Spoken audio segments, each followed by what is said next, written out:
రైతుల ఆందోళన పడేటువంటి ఒక పరిస్థితిని కలగజేస్తూ ఉంది. రాష్ట్ర రైతాంగానికి అందరికీ కూడా విజ్ఞప్తి చేస్తాను. ఈరోజు ఎరువుల తయారీ, ఎరువుల సరఫరా, ఎరువులకు సంబంధించినటువంటి పూర్తిగా ఆధిపత్యం కేంద్ర ప్రభుత్వానిదే.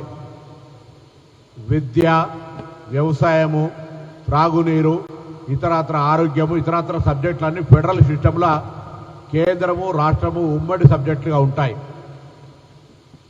కానీ ఎరువులకు సంబంధించినటువంటి పూర్తి స్థాయి 100% బాధ్యత కేంద్ర ప్రభుత్వం. తయారీతో పాటుగా సరఫరాకు సంబంధించినటువంటి పూర్తి అంశం అంతా కూడా కేంద్రంకు ముడిపడి ఉన్నటువంటి అంశం. అందుకే రాష్ట్ర ప్రభుత్వం పక్షాన కేంద్రాన్ని ఇన్నిసార్లు విజ్ఞప్తి చేస్తున్నప్పటికీ కూడా రాష్ట్ర ప్రభుత్వం భారతీయ జనతా పార్టీది లేదనే కారణం మీదనా, లేదా కాంగ్రెస్ పార్టీ తెలంగాణ ప్రభుత్వం రైతాంగానికి 22,000 కోట్ల రుణమాఫీ చేసి రైతు భరోసా పేరు మీద ఎకరానికి 6,000 రూపాయలు 9 రోజుల్లో 9,000 కోట్లు ఇవ్వడం కానీ, సన్న వడ్లకు 500 బోనస్ ఇవ్వడం కానీ, ఈ విధంగా రైతులకు సంబంధించిన అనేక కార్యక్రమాలు జరిగేటువంటి సందర్భంలో రైతుల పట్ల కాంగ్రెస్ పార్టీకి కొంత వ్యతిరేకత రావాలనే ఆలోచనతో భారతీయ రాష్ట్ర సమితి బీఆర్ఎస్ తోటి క్షేత్రస్థాయిలో కుమ్ముక్కై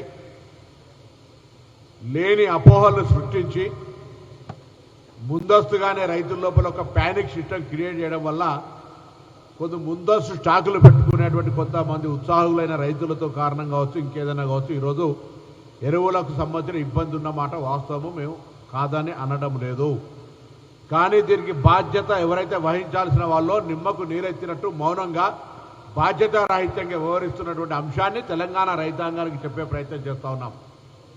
ఈరోజు తెలంగాణ రైతాంగం వాళ్ళను పొద్దున్నే లేచి గ్రామీణ ప్రాంతాల్లో రైతులకు ఇబ్బందిని గమనించి వాళ్ళను పొలిటికల్ మోటివేషన్ చేసే ప్రయత్నం చేస్తూ ఉన్నారు బీఆర్ఎస్ నాయకులు. నేను అడుగుతాను, మీకు నిజంగానే భారతీయ జనతా పార్టీ మీద మీ నాయకుడు మొన్న చెప్పినాడు కేటీఆర్ గారు, ఉపరాష్ట్రపతి ఎన్నికల్లో యూరియా ఇస్తే మీకు ఓటేస్తాం, యూరియా ఇవ్వకపోతే ఓటేయమని చెప్పినారు. ఇవాళ రేపు పొద్దున ఓటింగ్ ఉంది, యూరియా ఇయ్యలే. ఓటు తెలుగు బిడ్డకు ఓటేయండి. నేను రాజకీయం కొరకు మాట్లాడతలేను. మీరు అంత పెద్ద ఎత్తున ఒక ఆఫర్ ఇచ్చినా కూడా యూరియా సప్లై కాలే. రాష్ట్ర ప్రభుత్వం నుంచి ముఖ్యమంత్రి గారితో సహా అనేక సందర్భాల్లో మా పార్లమెంటు సభ్యులు పార్లమెంటు సాక్షిగా ధర్నా చేసి మంత్రులను గెరావ్ చేసినా కూడా నేను ఎందుకు చెప్తున్నా అంటే క్షేత్రస్థాయిలో రైతులు ఇబ్బంది పడుతున్నారు. నేను మాజీ మార్కెట్ చైర్మన్గా సహకార సంఘాలకు సంబంధం ఉన్న వ్యక్తిగా రైతు బిడ్డగా క్షేత్రస్థాయిలో రైతులు పడుతున్న ఇబ్బందిని గమనిస్తూ ఉన్నా. వారందరికీ కూడా రాష్ట్ర ప్రభుత్వం నుంచి మీ ఇబ్బందిని గమనిస్తూ ఉన్నాం. కానీ మీకు సహకారం అందించడానికి మా చేతిలో ఎరువుల తయారీ ఉత్పత్తి లేదు. మన రాష్ట్రంలో ఉన్న రామగుండం ఎరువుల ఫ్యాక్టరీ ఉద్దేశపూర్వకంగా నిర్లక్ష్యంగా కావలసుకున్న 4 నెలలుగా ఉత్పత్తి కాకుండా చూస్తూ ఉన్నటువంటి పరిస్థితి ఉన్నది. మేము డిమాండ్ చేస్తాను రామగుండం ఎరువుల ఫ్యాక్టరీని ఉత్పత్తి చేసి తెలంగాణ రైతులకు ఎరువులు ఇవ్వమని. అది కూడా సహకరించడంలే. ఇవాళ రాష్ట్రానికి రావాల్సినటువంటి దాదాపు 11 లక్షల మెట్రిక్ టన్నులు రావాల్సి ఉంటే 5.2 lakhs మెట్రిక్ 5.20 lakhs మెట్రిక్స్ మాత్రమే వచ్చినది. ఇది ఈ ప్రభుత్వం యొక్క ఎంత పెద్ద నిర్లక్ష్యం జరుగుతుందో ఒకసారి చూడండి. మనందరం కూడా రైతులు, తెలంగాణలో ఉన్నటువంటి రైతులందరూ భారతీయ జనతా పార్టీ నాయకత్వాన్ని నిలదీయాల్సిన అవసరం ఉంది. కేంద్రంలో ఉన్నటువంటి బాధ్యత గల వ్యక్తులు బాధ్యత రాహిత్యంగా వ్యవహరిస్తున్నారు. 8 మంది లోక్సభ సభ్యులు, రాజ్యసభ సభ్యులుగా లక్ష్మణ్ గారు, కృష్ణయ్య గారు ఉండి కూడా 2 కేంద్ర మంత్రులు కూడా ఈరోజు ఇక్కడ ఎరువుల సరఫరాకు సంబంధించిన పూర్తిగా వైఫల్యం భారతీయ జనతా పార్టీ వహించాల్సిందే. నేను మళ్ళీ చెప్తా ఉన్నా, విత్తనాలు లేవన్నా, విద్యుత్ లేదన్నా, ఇంకేదైనా రైతాంగానికి ఇబ్బంది కలిగినా తెలంగాణ రాష్ట్ర ప్రభుత్వం బాధ్యత వహిస్తుంది. కానీ ఎరువులకు సంబంధించి మాత్రం పూర్తిగా తయారు సరఫరా బాధ్యత కేంద్రందే. ఇవాళ మీద కేంద్రం మీద నెట్టుతున్నామని కాదు. ఫెడరల్ సిస్టమ్ రాష్ట్ర కేంద్ర ప్రభుత్వాల విధి నిర్వహణ యొక్క బాధ్యతల్లో మీరు పర్యవేక్షించినప్పుడు కూడా స్పష్టంగా రసాయనాల ఎరువులకు సంబంధించినటువంటి శాఖ కేంద్రంలో ఉంటే తప్ప రాష్ట్రాల్లో ఉండదు. ఒక తెలంగాణ కాదు, దేశంలో ఏ రాష్ట్రంలో ఉండదు. అందుకే ఇలా మరొకసారి కేంద్ర ప్రభుత్వాన్ని డిమాండ్ చేస్తా ఉన్నా, కిషన్ రెడ్డి గారు, బండి సంజయ్ గారు, నిజంగా మీరు తెలంగాణ నుంచి ప్రాతినిధ్యం వహిస్తున్న బిడ్డలైతే తెలంగాణ రైతుల గోసలు మీరు పట్టించుకోదలుచుకుంటే, తెలంగాణ రైతుల గోసలను తీర్చాలనే తపన మీ పార్టీకి ఉంటే, ఇలా రైతులకు సంబంధించినటువంటి ఎరువుల సరఫరాకు సంబంధించిన అంశం మీద వెంటనే స్పందించి కేంద్ర మంత్రిని విజ్ఞాపన చేస్తారా, బెదిరిస్తారా, దండం పెడతారా? చేతనైద్దా, చేత కాదా, కాకపోతే మమ్మల్ని వెంబడి రమ్మంటారా? ఏదేమైనా ఇలా తెలంగాణ రైతులకు అవసరమైనటువంటి ఈ చివరి దశలో ఒక 2 రోజుల పాటు ఇటు వరి, పత్తి, ఇత్తనాలకు సంబంధించినటువంటి దిగుబడులకు సంబంధించిన ప్రభావం పడేటువంటి పరిస్థితి ఉంది. కాబట్టి దయచేసి రాజకీయ కక్ష ఉంటే తెలంగాణ ప్రభుత్వం మీద ఇంకేదైనా విధంగా తీసుకోండి. రాజకీయ వేధింపులు చేయదలుచుకుంటే తెలంగాణ ప్రభుత్వాన్ని, ప్రజలను ఇంకో రకంగా వేధింపులకు గురి చేయండి.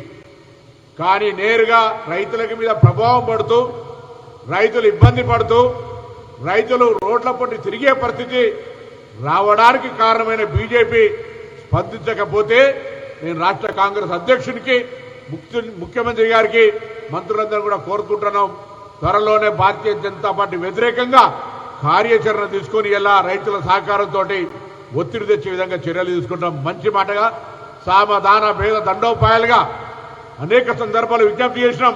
ఇది హెచ్చరికగా భావించుకోండి. ఇలా రైతుల పక్షాన్ని నిల్చునేటువంటి పార్టీగా, రైతులకు అండగా ఉండేటువంటి పార్టీగా, కాంగ్రెస్ పార్టీగా భారతీయ జనతా పార్టీని గట్టిగా డిమాండ్ చేస్తా ఉన్నాం. ఈ బాధ్యత మీది. బాధ్యతను విస్మరించి వ్యవహరించకండి. బాధ్యతను విస్మరించడం వల్ల తెలంగాణ రైతాంగానికి నష్టం జరుగుతోంది. అన్నదాత కష్టాల్లో ఉంటే రేపు తెలంగాణ ప్రజలకు కష్టాలు వస్తాయి. ఇలా దిగుబడి తక్కువైతే రాష్ట్ర ఆదాయం మీద, రైతుల ఆదాయం మీద, తదుపరి రాష్ట్ర మొత్తం వ్యవస్థ మీద ప్రభావం పడేటువంటి అవకాశం ఉంటుంది. ఆ కనీస జ్ఞానాన్ని కోల్పోకుండా ఈరోజు వెంటనే తెలంగాణ రైతులకు అవసరమైనంత ఎరువుల్ని డిమాండ్ ప్రకారంగా రాష్ట్ర ప్రభుత్వం చేస్తున్నటువంటి వ్యవసాయ శాఖ ప్రతిపాదనల మేరకు యుద్ధ ప్రాతిపదికన పంపమని, లేనట్టయితే తగిన మూల్యం, రైతుల కోపం, రైతుల ఆగ్రహానికి గురి కావాల్సినటువంటి బాధ్యత బీజేపీదే అనే మాటని సందర్భంగా తెలియజేస్తా ఉన్నాం.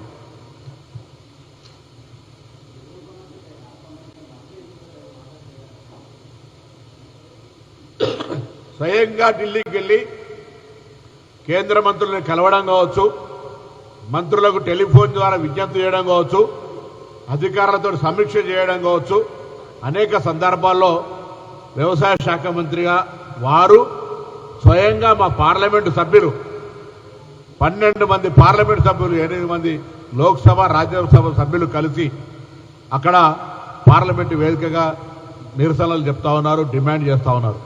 ముఖ్యమంత్రి గారు కూడా స్వయంగా కలిసినారు. మేము కూడా అనుప్రియ పటేల్ గారిని కలిసి విజ్ఞాపన చేయడం జరిగింది. ఈరోజు ఒకటే అడుగుతా ఉన్నాం, ఎరువుల సరఫరాకు సంబంధించి ఎవరో అడిగే వరకు, రైతులు ఉద్యమించే వరకు ఎందుకు కేంద్రంలో ఉన్నటువంటి వాళ్ళు నిర్లక్ష్యానికి చేస్తా ఉన్నారు? ఈరోజు మేము అనుకుంటా ఉన్నాం, రైతులు క్షేత్రస్థాయిలో భారతీయ జనతా పార్టీ ఉద్దేశపూర్వకంగా రైతులను వేధిస్తా ఉంది.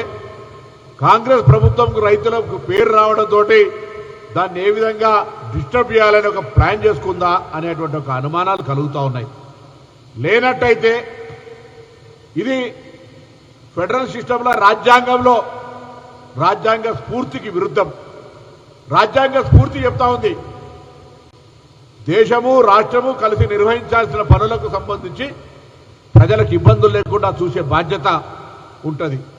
కానీ ఇక్కడ పూర్తిగా ఈ ఫెడరల్ సిస్టంలో, ఈ ప్రజాస్వామిక వ్యవస్థలో రాజ్యాంగమైనటువంటి విధుల నిర్వహణ యొక్క కేటాయింపుల్లో ఎరువులు 100% కేంద్ర ప్రభుత్వం బాధ్యత. మరొక్కసారి చెప్తున్నా, ఎరువుల నిర్వహణ, తయారీ, భాగస్వామ్యము, పంపిణీ వ్యవస్థ అంతా కేంద్ర కనుసన్నల్లోనే జరుగుతుంది. తెలంగాణ రైతులకు చేతులు జోడించి మరొక్కసారి విజ్ఞప్తి చేస్తా ఉన్నా, తెలంగాణ రైతులు ఎదుర్కొంటున్న ఎరువుల సమస్య భారతీయ జనతా పార్టీ పాపం, భారతీయ జనతా పార్టీ కుట్ర ఫలితం, భారతీయ జనతా పార్టీ నిర్లక్ష్యం ఫలితం. ఇలా తెలంగాణ రైతులు ఎదుర్కొంటున్నటువంటి ఎరువుల కొరత కాదంటే అసలు రామచంద్రరావు గారికి అయితే ఆ సోయి కూడా లేదు, రైతుల పట్ల అవగాహన కూడా లేదు, ఏం మాట్లాడుతారో తెలియదు, పూర్తిగా కనీసం ఆలోచన కూడా లేదు. భారతీయ జనతా పార్టీ తెలంగాణ రాష్ట్ర శాఖ అధ్యక్షుడిగా రైతులు ఎదుర్కొంటున్న ఎరువుల కొరత మీద ఒక్కనాడన నీ పార్టీని డిమాండ్ చేసే బాధ్యత నీకు లేదా? రైతులు తెలంగాణ బిడ్డలైతే మాత్రం రాజకీయాలకు వాళ్ళకి ఎవరు సంబంధమా? భారతీయ జనతా పార్టీ కేంద్రంలో రూలింగ్ లో ఉన్న పార్టీ అధ్యక్షుడిగా తెలంగాణ రైతులను ఎరువుల పరంగా ఆదుకోవడానికి నువ్వు చేపట్టిన పాత్ర, తీసుకున్న నిర్ణయం ఒక రాష్ట్రం లేక బయట పెట్టమని అడుగుతా ఉన్నాం. ఇది తెలంగాణ రైతులు గమనించాల్సిన అవసరం ఉంది. భారతీయ జనతా పార్టీ యొక్క ఆలోచన విధానం తెలంగాణ రైతులకు కష్టం ఏ విధంగా కలుగజేస్తుందో యావత్ తెలంగాణ రైతులు ఆలోచన చేయాలని సందర్భంగా విజ్ఞప్తి చేస్తా ఉన్నాం.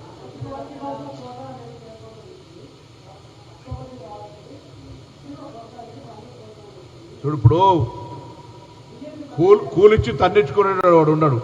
మేము కృత్రిమ కొరత సృష్టించడం ద్వారా మా మీద నిరసనలు చెప్పించుకునేటువంటి బుద్ధి జ్ఞానం లేని రాజకీయ పార్టీ నాయకుడు ఎవడని ఉంటాడా? ఏం ప్రశ్న? వానికి జ్ఞానం ఉండాలి కదా అడిగేటోడికి.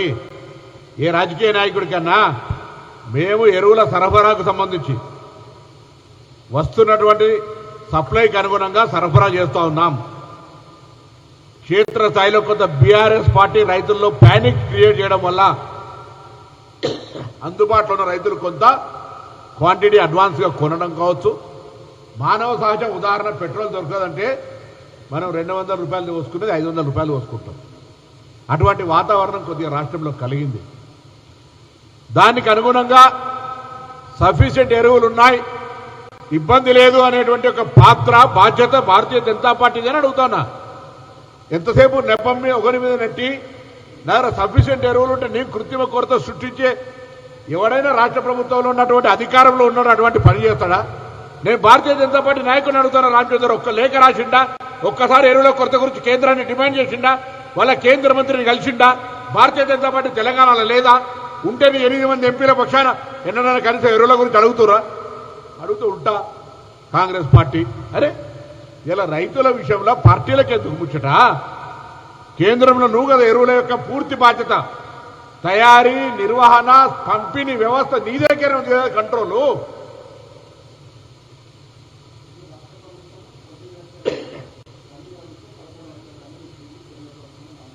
రమ్మని రామచంద్రరావుకు నేను చెప్తే, అందుకే రామచంద్రరావు ఆ వ్యవసాయం గురించి తెలియదు, ఆ రైతుల గురించి తెలియదు. ఆయనకు ఎంతసేపు రిజర్వేషన్లు వ్యతిరేకించాలని ఒక మైండ్ సెట్లో ఫిక్స్ చేసారు ఆయన ఇక్కడ. అంతా తప్ప ఇంకొక ఆలోచన ఆయన ఎరువుల గురించి తెలియదు. ఎరువులు ఏమేమి కంపోనెంట్స్ చెప్పాను ఒకసారి. యూరియా దేనికి వాడతారు, డిఏపి దేనికి వాడతారు, కాంప్లెక్స్ దేనికి వాడతారు, ఫాస్ఫేట్ దేనికి వాడతారు అన్నీ ఒకసారి చెప్పానండి ఆయన. బరాబర్ కొరత ఉంది, రైతులు ఆందోళన చెందుతున్నారు. కేంద్రం స్పందించి ఎరువులు ఇవ్వాలని డిమాండ్ చేస్తారు.